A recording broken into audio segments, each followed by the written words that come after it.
السلام علیکم۔ علامہ اقبال رحمۃ اللہ علیہ عالم اسلام کے بے نظیر شاعر اور فلسفی۔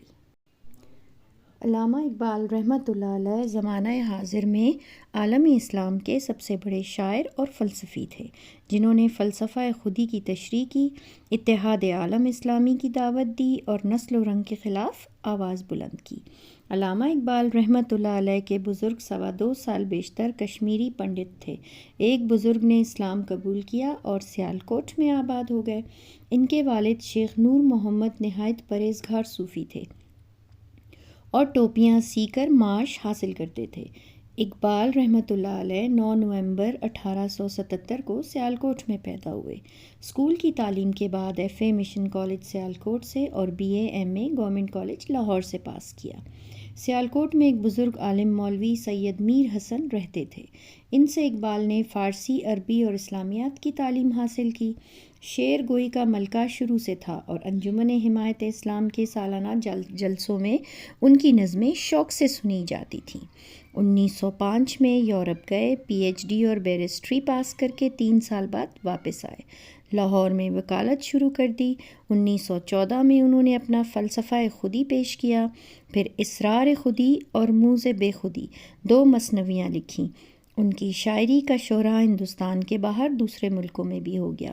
بعد میں انہوں نے پیام مشرق، زبور عجم، بانگ درا، بال جبریل، جاوید نامہ اور نظموں کے 2-3 اور مجموعے شائع کیے۔ فلسفہ اسلامی کے متعلق انگریزی میں 6 لیکچر دیے، جو اہل علم میں بے حد مقبول ہوئے۔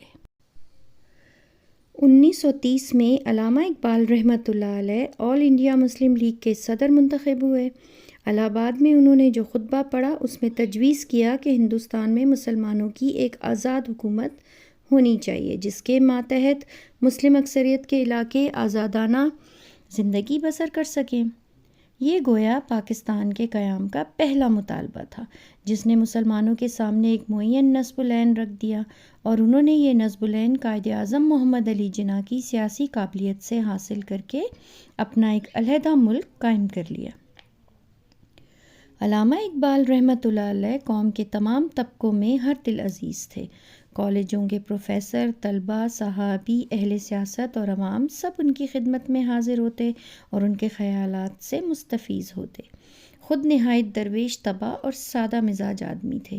کھانے، پہننے اور رہنے سہنے میں کسی تکلف کے روادار نہ تھے۔ 1933 میں علالت کا سلسلہ شروع ہوا۔ نواب حمید اللہ خان ولی بھوپال نے 500 روپے ماہانہ وظیفہ مقرر کر دیا۔ اب تک آل انڈیا مسلم لیگ کے سلسلے میں کچھ سیاسی کام بھی کر لیا کرتے تھے، لیکن علالت کے بعد یہ قصہ ختم ہو گیا۔ آخر 21 اپریل 1938 کو علامہ اقبال کا انتقال ہو گیا۔